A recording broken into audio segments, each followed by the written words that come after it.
Dalam kitab Mazmur, ada satu tulisan yang bagus banget. Penulisnya nggak diketahui siapa. Sebagian orang percaya bahwa penulisnya adalah Daud, tapi sebagian yang lain nggak setuju. Ada kemungkinan ini ditulis di zaman-zaman Ezra. Jadi siapa penulisnya nggak terlalu diketahui. Ditulis begini dalam Mazmur 119 ayat yang ke-20. Hancur jiwaku, katanya. Hancur jiwaku karena rindu kepada hukum-hukummu setiap waktu.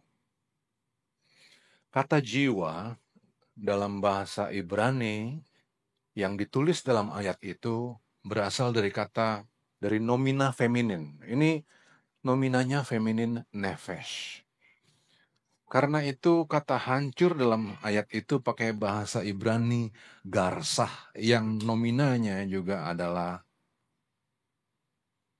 feminin. Asalnya dari kata kerja garas. Kenapa saya perlu jelasin mengenai nomina dan lain-lain? Karena kata garsah di situ, hancur hati di situ, itu menunjukkan bahwa pertama, si penulis ini punya hati yang hancur. Hati yang hancur untuk belajar firman Tuhan. Hancur seperti kain tisu ini yang pertama besar, disobek lebih kecil, disobek lebih kecil, disobek, sobek, sampai perintilan yang paling kecil. Itu adalah cara orang-orang Yahudi untuk belajar firman Tuhan. Firman Tuhan itu setiap kata, setiap goresan, setiap titik, setiap koma, dipretelin, kata Indah tadi. Dipretelin satu persatu, didalemin untuk dicari maknanya. Jadi kata garsa di situ menunjukkan keniatan hati seseorang penulisnya untuk mendalami firman Tuhan, tapi sekaligus juga untuk bicara bahwa firman Tuhan itu harus dipretelin satu persatu, satu persatu. Gitu. Nah, waktu saya baca tulisan ini, saya ini kan punya anak-anak, saya bapak, saya orang tua, saya ayah dari anak-anak. Tahu nggak? Waktu saya baca ini, reaksi saya gini. Ini anak siapa ya yang nulis dengan kerinduan seperti itu? Saya tahu bahwa firman Tuhan itu adalah firman Tuhan. Mazmur adalah firman Tuhan. Tapi Tuhan pakai manusia untuk menuliskannya. Betul nggak sih? Kemudian manusia itu punya kerinduan, punya hati yang pecah. Tapi bukan cuma hati yang pecah. Anak ini punya kearifan, bijak dia. Dan kemudian juga pasti pinter. Kan begitu nih. Penulisnya nggak kita ketahui siapa Mazmur ini. Tapi pertanyaan saya sebagai seorang ayah, ini anaknya siapa ya? Di dalam pertanyaan itu timbul hati saya begini. Wow. Andaikan suatu hari nanti, anak-anak saya punya kearifan yang seperti itu. Dia bisa nulis suatu tulisan yang bukan cuma bisa dinikmati pada zamannya, tapi bisa dinikmati sampai kesudahan tahun, sampai kesudahan hari, sampai di ujung zaman. Dia bukan cuma pinter nulis di suara.com. Dia bukan cuma jadi YouTuber. Walaupun nggak jelek jadi YouTuber. Tapi makna apa yang disampaikan itu punya suatu kehancuran. Punya suatu kerinduan untuk didalemin. Untuk memberikan inspirasi bukan hanya dulu, tapi selama-lamanya. Itu garsa. Hanya orang Yahudi yang punya cara belajar seperti ini. Didalemin setiap katanya. Hanya orang Yahudi yang punya ambisi, bapak, ibu orang Yahudi, ambisinya satu, supaya anaknya menjadi sofrim. Sofrim adalah orang-orang yang pinter dalam menganalisa firman. dipecah satu-satu, digarsah, didalemin satu persatu. Maka mereka disebut sebagai people of the book. Karena ambisinya adalah untuk menjadikan anak-anak ini menjadi sovereign. Coba kalau hari ini kita masih punya ambisi seperti ini. Anak kita sukses, jadi dokter yang sukses. Pengusaha yang sukses. Sukses dalam segala sesuatu, dalam pergaulan, dalam segala sesuatu. Tapi dia juga punya hancur hati. Hancur jiwaku. Untuk memahami firman-firman-Mu. Dan kemudian dia menjadi penulis-penulis yang hebat. Yang menginspirasi banyak orang. Hebat kan? Itu garsah. Kalau pakai pemahaman hari ini, pakai tema-tema kekinian, disebut sebagai deeper in love. Coba Pak Simon. Coba lihat anak-anak ini yang ngasih. Suatu hari nanti, mereka bukan cuma jadi pengusaha yang keren. Tapi pengusaha yang membawa inspirasi kepada zamannya. Dan kepada sampai kesudahannya. Amin. Amin. Itu dia. Itu kerinduan kita. Kedalamannya itu harus seperti itu. Karen, bentar lagi mungkin kamu yang punya anak. Tapi kalau kamu punya anak, kemana arahmu? Aku kepengen anakku garsah. Jiwanya hancur untuk mendalami firman Tuhan. That's going deeper. Nah, beberapa pokok pikiran yang mau kita pelajarin hari ini adalah bagaimana sih pendidikan dilaksanakan dalam budaya Yahudi? Siapa yang punya tanggung jawab dalam pendidikan? Itu pokok pertama.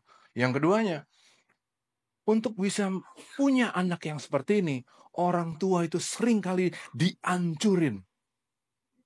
Tapi apa arah pendidikan Tuhan? Itu pokok yang kedua. Yang ketiga, bagaimana sih ciri manusia yang hancur dalam firman Tuhan?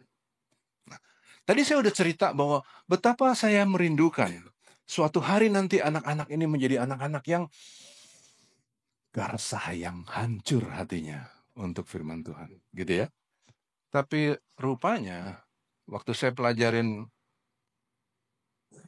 dalam firman dan dalam buku-buku, this is very, very challenging. Pembelajaran terhadap firman Tuhan dalam budaya Yahudi dimulai dari rumah.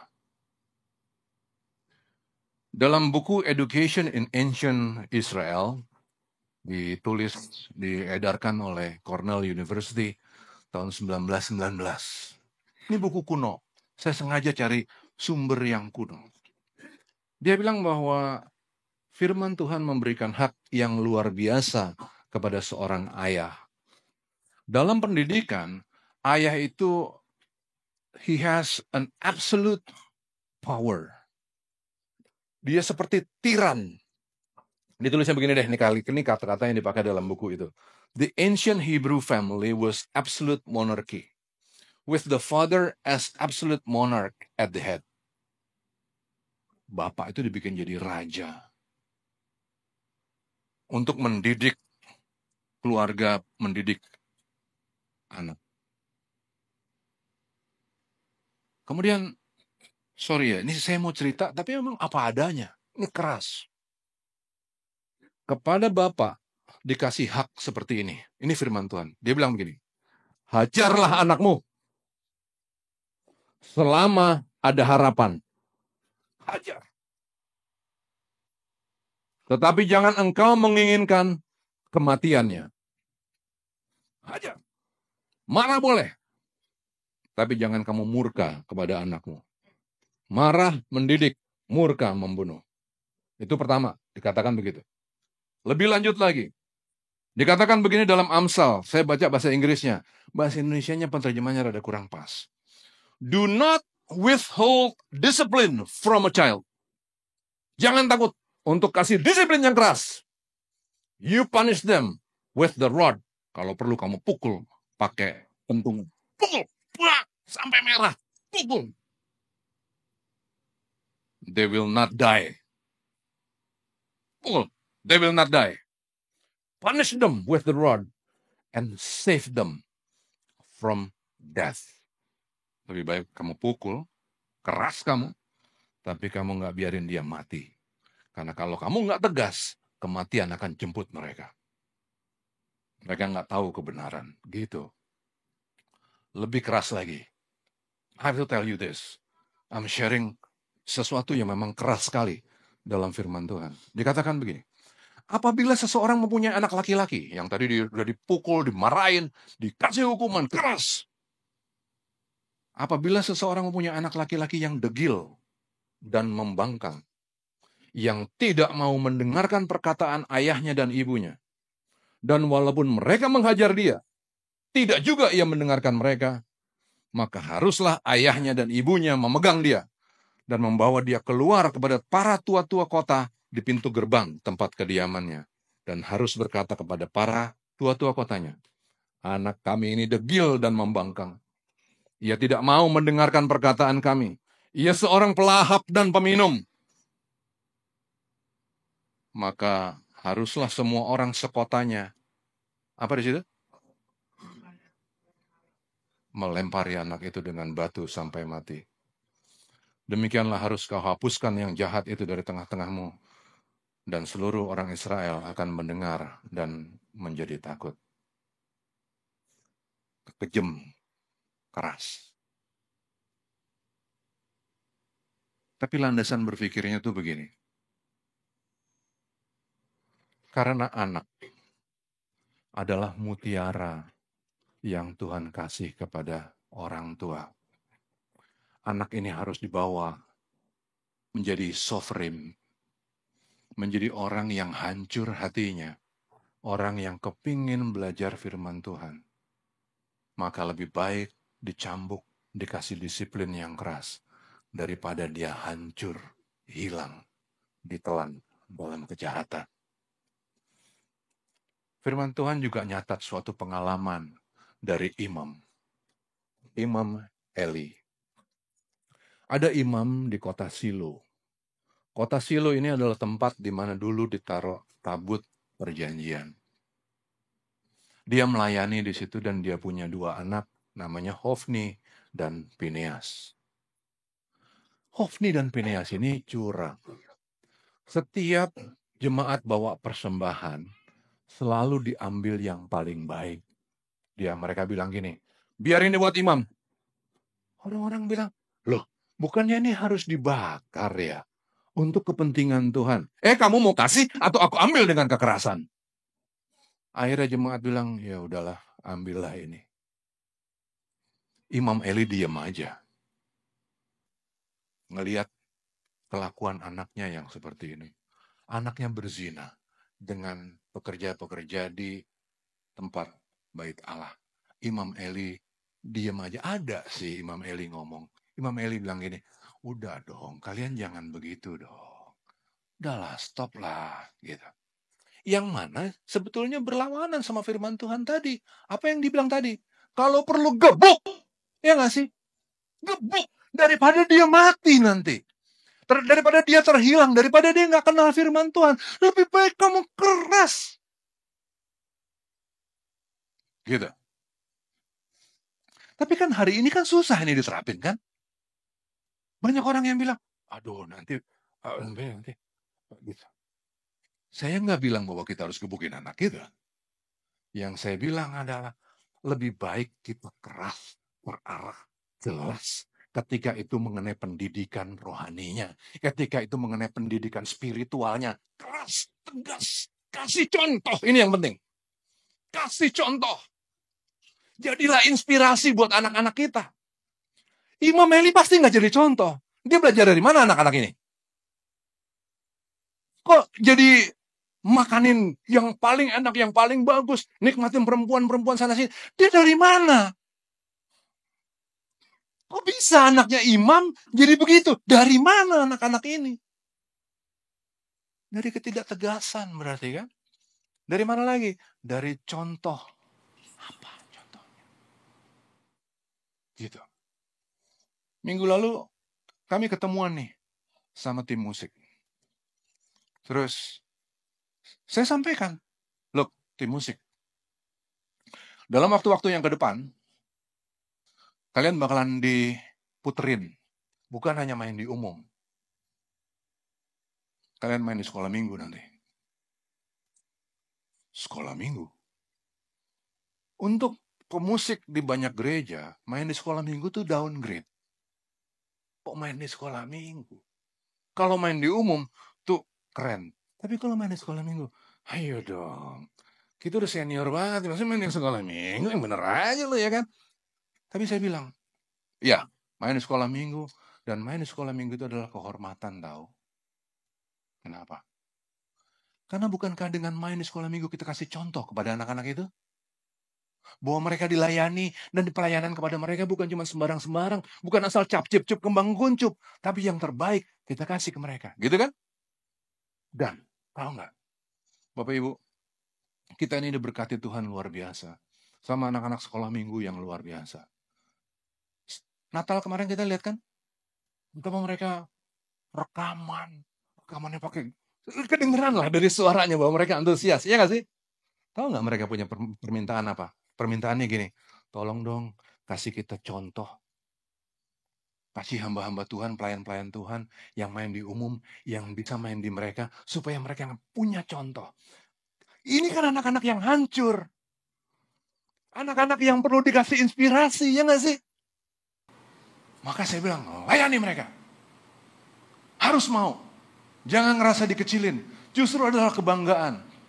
Nah, gereja udah bikin begitu. Tapi gereja cuma 1 jam seminggu. Selebihnya. Bukannya di rumah, kita harus kasih inspirasi kepada anak-anak. Bukannya di rumah, kita harus punya mimpi bahwa anak kita, 2 anak ini, dan semua anak kita menjadi anak-anak yang hatinya hancur untuk Tuhan. Dan kalau untuk itu kita harus keras hari ini, keras saja.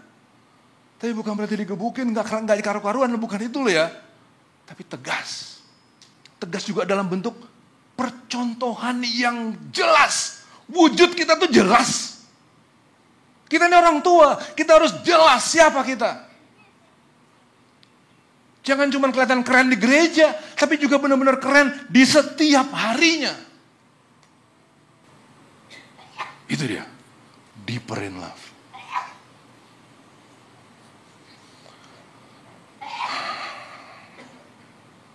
Begitu metodenya pendidikan di Israel. Sehingga jadikanlah mimpi untuk membentuk anak yang sukses dalam pekerjaan, dalam pergaulan, sofrim, sebagai bagian dari mimpi dan harapan kita yang kita bawa sebagai persembahan kepada Tuhan. Kalau kita berdoa, kita nggak berdoa untuk supaya segera masalah kita selesai, supaya penyakit diangkat. Udahlah, Tuhan tahulah apa yang kita perluin. Tapi doa yang kita bawa dalam persembahan ini kepada Tuhan, kita bilang, Tuhan, anakku Tuhan, supaya mereka menjadi contoh, menjadi inspirasi dari zaman ke zaman.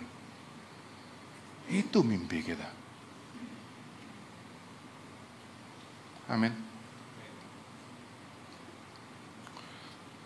Oke. Melahirkan anak yang seperti tadi butuh ketegasan.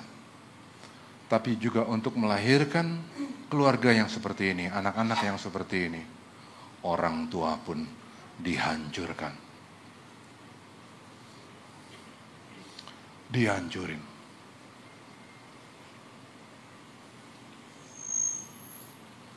Ada di antara kita yang hari ini lagi dihancurin? Persoalan gak selesai-selesai? Gak ada, puji Tuhan. Ada, puji Tuhan. Tapi Bapak tahu gak? Musuh terbesar dari iman. Musuh terbesar dari iman adalah kepastian.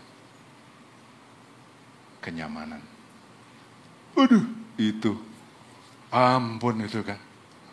Daud waktu masih muda, sebelum dia jadi raja, ketemu binatang buas, dia bilang, harimau gue patahin rahangnya.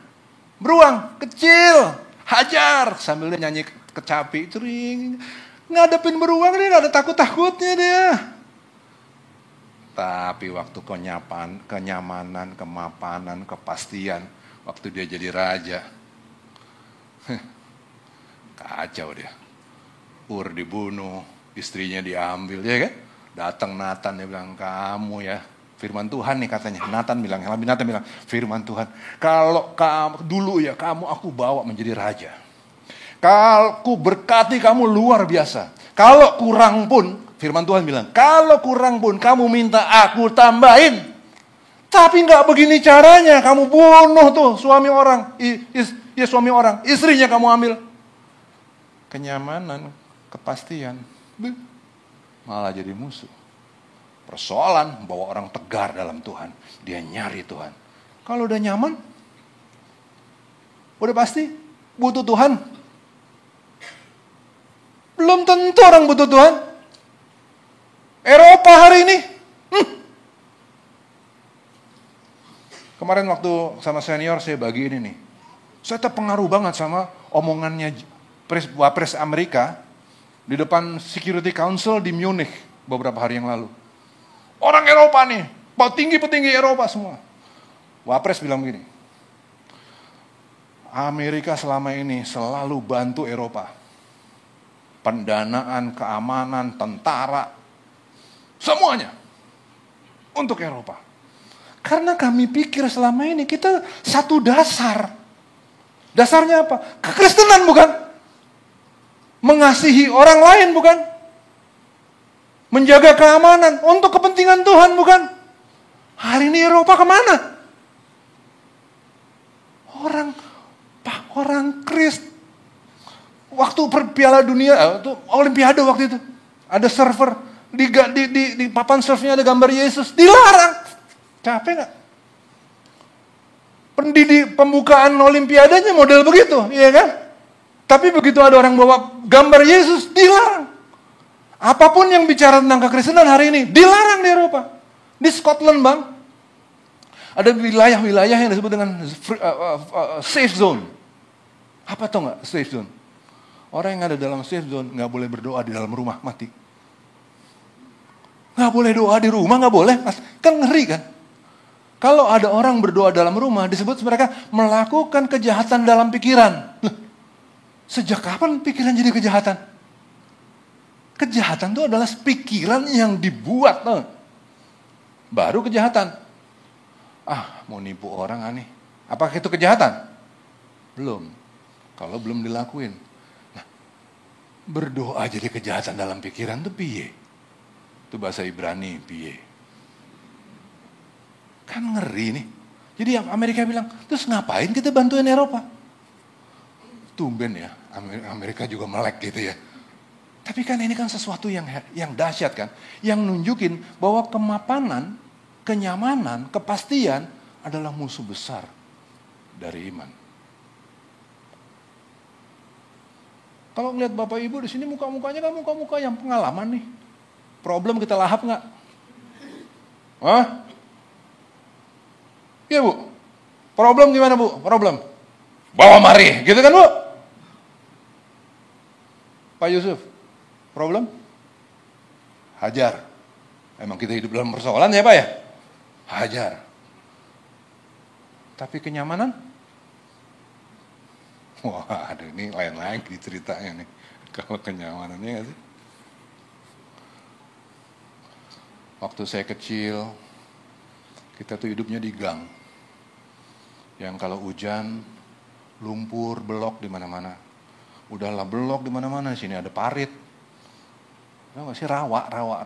Saya kampung tuh tinggal tuh di kampung Betawi, yang ada rawa-rawa yang tempat orang buang air.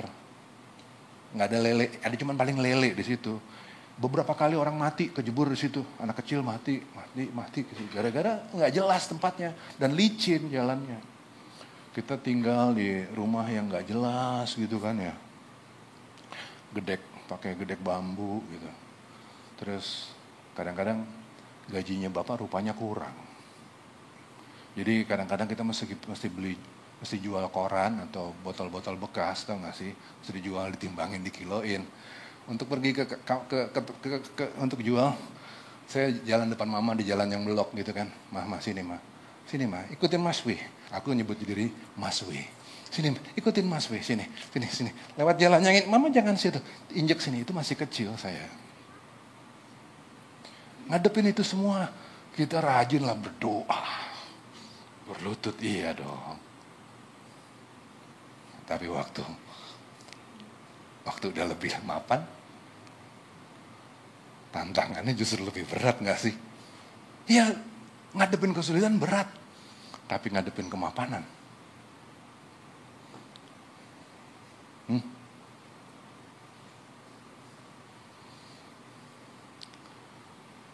Anak saya yang ketiga waktu itu dapat beasiswa. Mas, ini saya puji Tuhan, haleluya banget. Tiba-tiba dia keterima di universitas nomor 1 dunia untuk bidang politik. Yang isinya adalah anak raja-raja. Tahu gak? Anak raja itu kuliah, beneran nih tahun 2024, kuliahnya kereta kuda, ngerti gak? Kereta kuda, ada pengawalnya. Bunyinya begitu, bukan naik mobil standar ya kan. Naik kereta kuda, ngerti gak? Terus ada pengawal-pengawalnya gitu, pakai hati toke, jagain gitu tuh. Yang begitu-begitu modelannya. Udahlah, pokoknya kita pakai baju yang sebagus apa juga kita gembel aja. Saking ngeri-ngeri ini orang-orang nih gitu. Udah, dia keterima di situ Pak. Kebayang dong, langsung kan, kita kan langsung buka kacamata kan. Uang kuliahnya berapa nih? Iya dong. Deg-degan dong. Gitu kan. Kampus bilang, tenang, anak dapat beasiswa. Weh, dapat beasiswa. Anak masuk di universitas yang seperti itu, on beasiswa, kita nggak bayar. Makin sorak-sorak haleluya kan? Tapi ada catch-nya. Kita harus bikin laporan keuangan yang nunjukin pendapatan kita nggak nyampe taraf itu. Ada. Mapan nih, enak nih. Ada kepastian nih ya kan ya. Asik nih kita. Ya ilah, apa susahnya sih ngerubah begitu ya Pak? Ya dong, kita tinggal cerita. Tolong dong nih, gimana caranya? Kita kan negara yang saling gotong royong membantu ya kan? Ya kan? Gampang bisa lah ya kan? Tapi kalau itu yang saya bikin, pertama, contoh apa yang saya kasih ke anak-anak? Apakah anak-anak saya nanti nggak tergoda untuk jadi Hofni dan Pineas? Bagaimana saya bisa berharap Tuhan, ini persembahanku Tuhan, supaya anak-anakku ini memiliki hati yang hancur kepadamu. Sementara contoh sehari-hari yang saya tunjukin dalam kemapanan dan kenyamanan, nggak sepadanan dengan Injil. Gimana caranya? Jadi akhirnya saya bilang, dengan berat hati saya balikin lagi kacamata ke kepala saya. Saya bilang sama anak saya, sayang, nggak usah diambil beasiswanya. Biayanya segini Pak, gimana caranya? Gini. Tanya, bisa dicicil nggak? Ternyata bisa, seperti abang dulu, dicicil. Ya dicicil lah udah. 4 kali bayar atau berapa kali bayar gitu. Udah dong, kelar dong. Ya, kita tinggal harus mikir aja dong ngadepin masalah, ya nggak sih? Waktu persoalan berat datang, mikir. Waktu kita lagi mapan, dihadapin sama persoalan-persoalan seperti itu, ya mikir, be kreatif.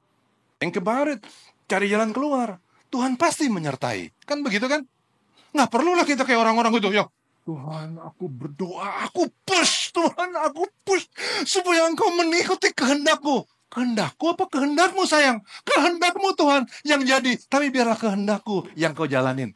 Ini nggak ada mikirin orang. Kehendak Tuhan kan yang harus jadi.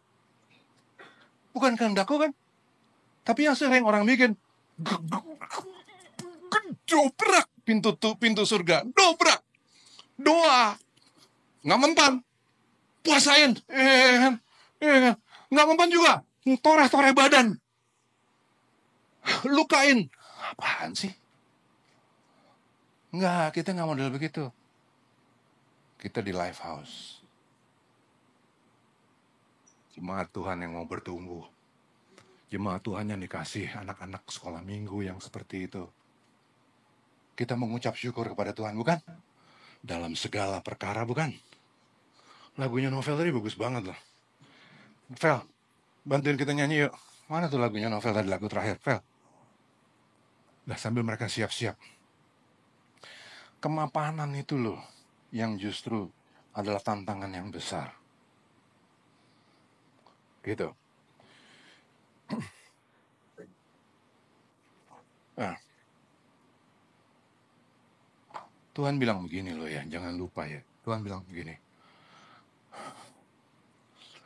Tetapi aku berkata kepadamu, pada hari penghakiman, tanggungan negeri Sodom akan lebih ringan daripada tanggunganmu. Ini dia bicara kepada negara-negara seperti Eropa, yang dalam kemapanan, dalam kenyamanan, mereka larut terus. Justru ngambil keputusan-keputusan yang salah. Justru nggak ninggalin keinginan untuk membuat anak-anak menjadi anak-anak yang deeper in love, yang garas. Tuhan bilang, Sodom itu penderitaannya lebih ringan daripada kamu yang diberkati Tuhan, tapi justru nggak karu-karuan. Jadi kita mau bilang, Tuhan, kalau hari ini aku ngalami banyak masalah, yang aku rindukan adalah aku punya hati yang hancur untuk makin kenal kebenaran-Mu. Kalau hari ini aku di dalam kelimpahan, kalau aku dalam kenyamanan, Tuhan, yang aku butuhkan adalah bimbingan tangan-Mu. Supaya suatu hari nanti, Tuhan, aku tampak cemerlang di hadapan-Mu. Kalau aku datang berdoa kepadamu, Tuhan datang, Tuhan senyum kepada aku, Tuhan bilang, ini anakku, anak yang kukasihi. Dalam segala perkara itu Tuhan, aku mengucap syukur, apapun itu, apapun kondisiku.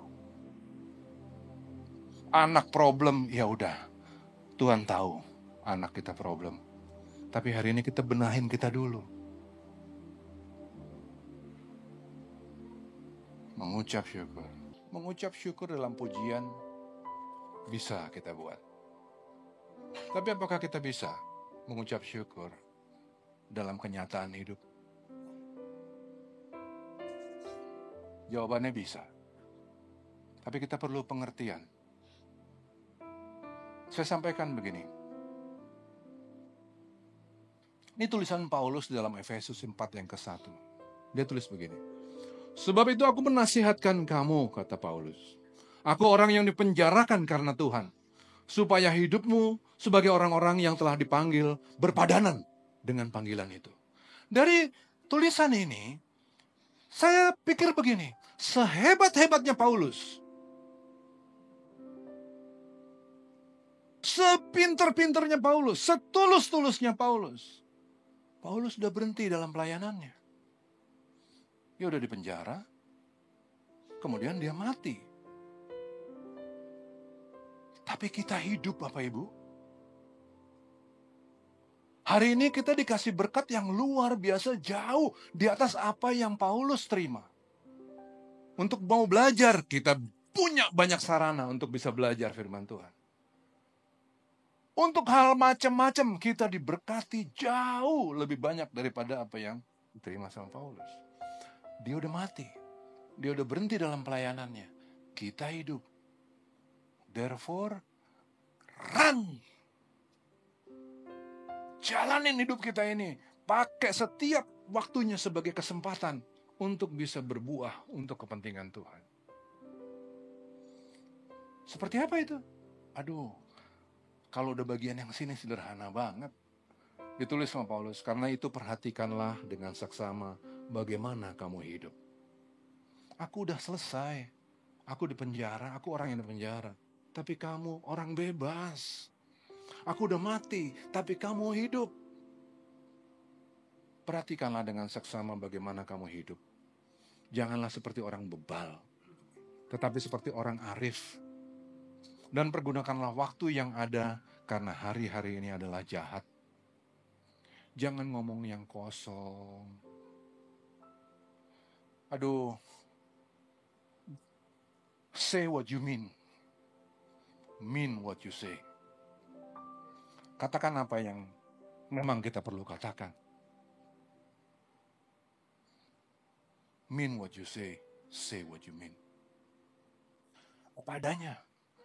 Kita ngomong, udah apa adanya aja kita ngomong. Itu yang kita terapin juga di musik. Saya selalu bilang, apa yang saya bicara, itu yang saya maksud. Tapi mungkin jangan-jangan abang punya maksud yang lain di belakang itulah. Jangan-jangan abang sungkan untuk ngomong. No. Saya bakalan ngomong apa adanya. Itu. Terus kemarin saya ngobrol sama adik. Dia bilang gini, wih, tahu nggak problem gua apa? Apa? Over control. Semua mau gua atur, semua mau gua atur.